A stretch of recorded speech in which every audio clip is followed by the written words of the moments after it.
Assalamu alaikum students. I hope you all are fine.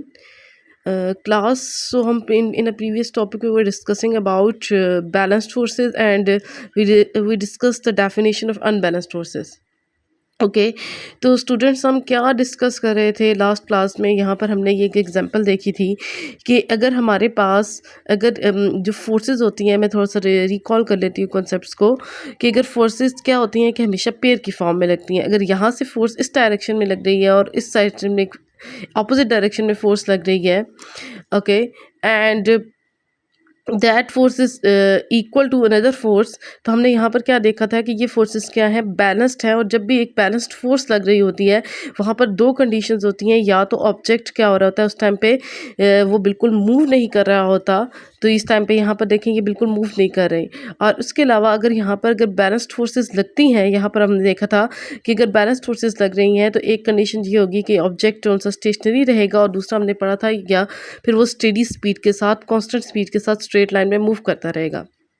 अच्छा, मैंने आपको लास्ट क्लास में एक एग्जांपल दी थी कि अगर हमारे पास टू फोर्सेस हैं, जैसे यहाँ पर टू फोर्सेस हैं, वो एक्ट कर रही हैं। If two forces, now we look at the example definition of unbalanced forces.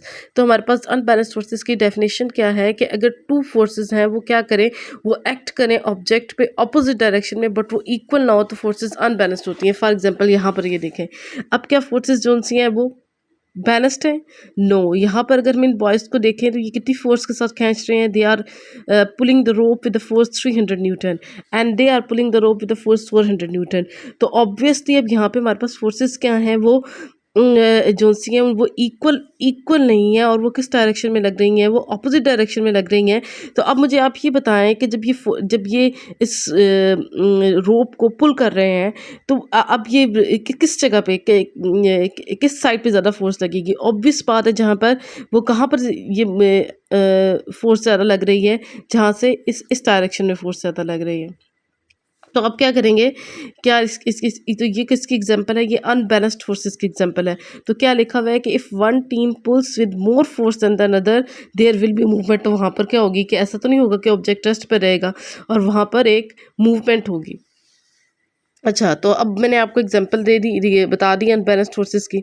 अच्छा, अब वो क्या कहता है कि जब हम कंबाइंड इफेक्ट देखते हैं ना, जब हम इन बैलेंस्ड फोर्सेस को कंबाइन करते हैं, ठीक है, ये आपने याद रखना है कि the combined effect of unbalanced forces is called resultant force.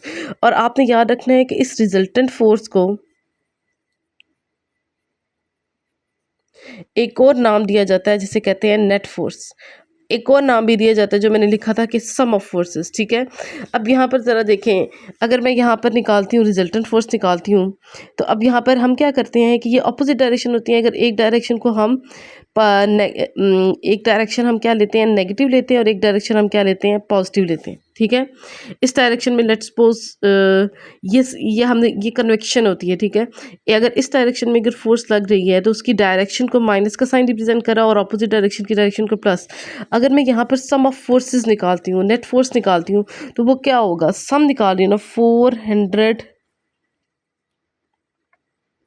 Newton plus minus 300 Newton. तो अब क्या होगा यहाँ पे 400 Newton plus minus 300 newton, and you will get the answer 100 Newton. तो अब यहाँ पर देखें, आपके पास जो फोर्स लग रही है, जो नेट फोर्स लग रही है, वो कितनी लग रही है, 100 न्यूटन फोर्स लग रही है।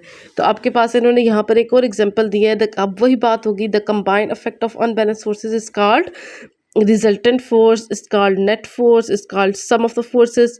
अब वो क्या कहते हैं कि आप एग्जांपल लो, एक एग्जांपल किसकी लो, कि एक बॉक्स है जो कि एयर के अंदर से फॉल कर रहा है और उसका वेट कितना है, 50 न्यूटन है, जबकि जो एयर रेजिस्टेंस है वो कितनी है, 20 न्यूटन। अब वो फोर्सेस अनबैलेंस्ड हैं। अब जो रिजल्टेंट फोर्स है, जो नेट फोर्स है, या जो भी सम ऑफ द फोर्सेस है, वो 30 न्यूटन है।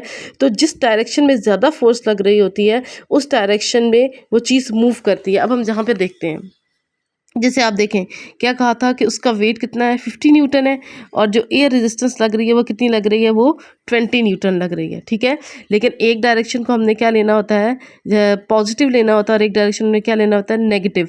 तो आप इसको इस तरह भी लिख सकते हैं कि जो ग्रेटर फोर्स होती है हम उसको पॉजिटिव साइन से शो करते हैं, और जो लेसर फोर्स होती है हम उसको माइनस के साइन से शो करते हैं। और ये प्लस और माइनस का साइन इसलिए लगाया जा रहा है क्योंकि the directions are opposite. If the weight is in the downward direction and air resistance in the upward direction. So look at here class.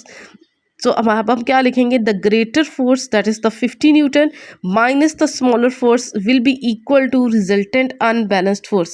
तो weight of the box हमारे पास कितना था 50 Newton, एयर रेजिस्टेंस कितनी लग रही थी 20 Newton, और हमारे पास कितना रिजल्टेंट आया 30 न्यूटन.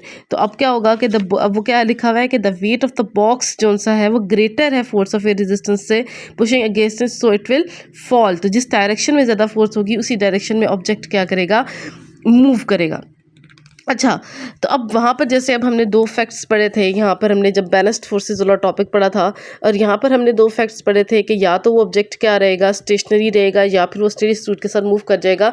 तो ये तब था जब हमारे पास बैलेंस्ड फोर्सेस एक्ट कर रही हूँ. Now we are going to look here and we are going to see when the unbalanced forces acted. Okay, आपने यहाँ पर देखा था कि they are pulling the rope with one team is pulling the rope with a greater force, another team is pulling the rope with smaller force, and eventually the rope will move in the direction of a greater force. तो अब यहाँ पर आपने क्या देखा था, यहाँ पर कौन सी फोर्सेज एक्ट कर रही थी, यहाँ पर अनबैलेंस्ड फोर्सेज एक्ट कर रही थी. जब अनबैलेंस्ड फोर्सेज एक्ट कर रही थी तो ऑब्वियस बात है ये रोप ने मूव किया है. तो यहाँ पर अब आपने एक बात याद रखनी है कि जब भी अनबैलेंस्ड फोर्सेस मूव एक्ट करती हैं, ऑब्जेक्ट क्या करता है, वो मूव करता है. For example, a stationary object will start to move in the direction of the resultant force. जिस डायरेक्शन में रिजल्टेंट फोर्स आ रही है उस डायरेक्शन में वो स्टेशनरी ऑब्जेक्ट क्या करने लगेगा, जो रुका हुआ ऑब्जेक्ट था वो क्या करने लगेगा, मूव करने लग जाएगा. अच्छा, अब दूसरी बात क्या होती है, वो क्या कहते हैं कि अब हमने पहले क्या पढ़ा था कि जब एक ऑब्जेक्ट पे बैलेंस्ड फोर्सेस लग रही होती हैं तो स्पीड क्या होती है, स्टेडी स्पीड होती है. ठीक है, कांस्टेंट स्पीड होती है, स्पीड के अंदर कोई चेंज नहीं आ रहा होता. लेकिन जब भी अनबैलेंस्ड फोर्सेस लगेंगी तो उसकी जो स्पीड है वो क्या हो जाएगी, चेंज हो जाएगी. जब स्पीड चेंज हो जाएगी तो आप उसकी स्पीड चेंज होगी तो वो किस डायरेक्शन में होगी, इन the direction of the resultant force. जहाँ पर ज़्यादा फोर्स लग रही होगी वहाँ उसी डायरेक्शन में उसकी स्पीड क्या हो जाएगी, चेंज हो जाएगी. ओके, तो क्लास हमारे पास ये हमारी टेस्ट योर सेल्फ नंबर 1 है. इस पर मैंने आपको इसकी पिक्चर बनाकर भेज दी है. व्हाट आर बैलेंस्ड फोर्सेस, तो मैंने आपको बैलेंस्ड फोर्सेस की डेफिनेशन उसमें लिख कर बताई है. ये लिखा हुआ है कि बैलेंस्ड फोर्सेस वो फोर्सेस हैं that can act in opposite direction but are equal in size. तो इसमें हमने दो एग्जांपल दिए हैं. एक एग्जांपल तब दी है जब कोई मूवमेंट नहीं होती और जब एक ऑब्जेक्ट स्टेडी स्पीड के साथ मूव कर रहा होता है. तो फर्स्ट एग्जांपल हमारे पास टग ऑफ वॉर की और सेकंड एग्जांपल हमारे पास स्काई डाइवर की है. उसके बाद मैंने आपको वही बात की थी अभी हमने कि सेकंड क्वेश्चन में पूछा गया है कि व्हाट आर रिजल्टेंट फोर्स. तो मैंने आपको बताया कि रिजल्टेंट फोर्स के जो से हैं 3 नाम हैं. नेट फोर्स भी कह सकते हैं, सम ऑफ ऑल फोर्सेस भी कह सकते हैं. तो ऑब्वियस बात है, अब आपने याद रखना है क्या कहना है कि the combined effect of unbalanced forces. वही एग्जांपल दिया है, for box falling through air weighs 50 newton and air resistance is 20 newton, the forces are unbalanced. और हम रिजल्टेंट फोर्स निकालेंगे, कैसे निकालेंगे, 50 newton minus 20 newton is equal to 30 newton. ये भी हमने यहाँ से एग्जांपल से देखा है. उसके बाद वो हमसे पूछ रहे हैं कि what are the 2 effects of unbalanced forces acting on object. वो कौन से इफेक्ट्स हैं. तो एक पहली बात अब हमने देखा है कि एक स्टेशनरी ऑब्जेक्ट क्या करने लग जाता था.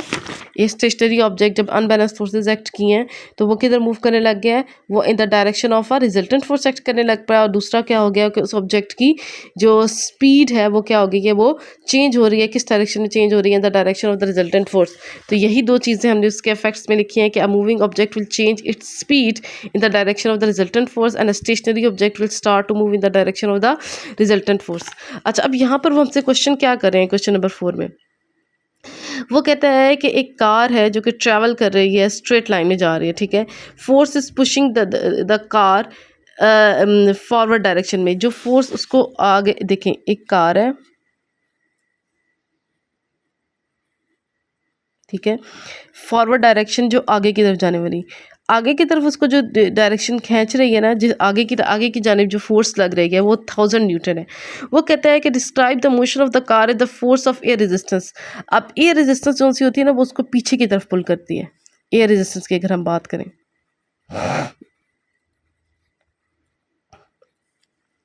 अब एयर रेजिस्टेंस को पीछे की तरफ पुल करती है। अगर वो कहता है, देखें अब यहाँ पर देखें, आगे की जाने फॉरवर्ड डायरेक्शन में 100 न्यूटन 1000 न्यूटन फोर्स लग रही है, और यहाँ पर कितनी फोर्स लग रही है, एयर रेजिस्टेंस कितनी लग रही है, 1000 न्यूटन लग रही है। तो अब यहाँ पर ये कौन सा केस आ गया, बैलेंस्ड फोर्सेस का केस आ गया ना, कि the forces are equal in magnitude, equal in size, but they are in opposite direction। तो यहाँ पर जब हम रिजल्टेंट फोर्स निकालेंगे, एक प्लस 1000 माइनस 1000, तो हमारे पास तो रिजल्टेंट फोर्स क्या आएगी, ज़ीरो। जब रिजल्टेंट फोर्स ज़ीरो है तो ऑब्वियस बात है, ये कौन सा किसकी बात हो रही है, the object will be at rest, the object is not going to be move. तो 1000 न्यूटन पे क्या होगा कि वो कार मूव नहीं करेगी। अब हम देखें, अब वो क्या कहता है कि अगर जो एयर रेजिस्टेंस है, describe the motion of the car if the force of air resistance against it was okay। so हमारे पास यहाँ पे क्या क्वेश्चन है कि अगर जो बैकवर्ड फोर्स लग रही है वो अगर हमारे पास कितनी लग रही है, लुक